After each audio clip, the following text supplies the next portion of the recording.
Mark Stein of Yahoo Sports published an interview yesterday with Nuggets president Josh Kroenke. And Kroenke talked a lot about sort of the process of dealing with Ty's problems, what that was like for the team, when it was really all over, and then sort of the process of shipping out. But he had this one really interesting quote, which was, Ty, there were times when he was better than others, but the problems have been there for several years, going back to when he was having a lot of on-court success. I don't want to go back too far. There were just a lot of times where you were at practice and you just know. You could smell it.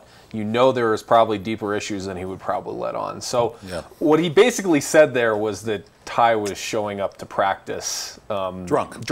Or hungover, something like that. And I mean, obviously the Nuggets did not get much in return for Ty, but and clearly he's starting to get help now. But I mean, that just goes to the level of issue that, and Rudy, you've talked some about like how this was definitely a problem, and you kind of led on to this, but I don't think I realized how bad this was. There were other problems as well that haven't come out yet, but we've hinted at a few. Well, I haven't hinted at it. I've said it outright over the years, having lived in the same neighborhood where he did, and having a lot of friends that lived right around him. Of all the issues, the parties, the bottles all over the yard, it was very obvious that from the time he kind of lost control 5 years ago, and that's I'd put that on it, that he had become reeling. I mean, he was spiraling, and it was like police were being called on a regular basis, and the Nuggets were kind of covering it up. They knew what was going on, and the police weren't publicizing it, but there was stuff all along, and I felt he was awful, but I also felt badly for him, if that makes sense. Right. You know, I kept thinking, you're an idiot. And I even talked to him once, and I said, leave your neighbors alone. I mean, I said that to him. And he went, I don't know what you're talking about. I said, you know exactly what I'm talking about. And I think they're having seller's remorse, and here's the remorse part of it. Sellers that they got rid of him? Nope, seller's remorse in that they didn't get rid of him sooner.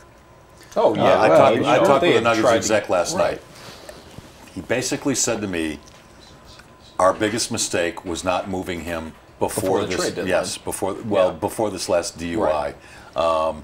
He had been a problem for a number of years, and we just kept hoping and praying that he would grow up, and it never happened. And I don't know if that, I mean, maybe he has more support in Houston, and that changes things around. I'm not sure. Well, you said it's clear that he's getting help.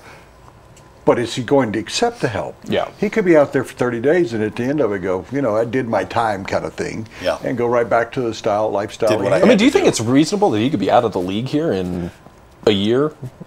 If he doesn't solve his drinking problem, sure. But no, I don't believe that. He'll be around. He's a talent, and people will accept all the baggage that comes with that. The Nuggets put up with his problem for 5 years thinking, he's going to grow up. Who knows if he's ever going to grow up, but they put up with it thinking, but he's good on the court. Yeah. I mean, there's so many examples of that in all sports.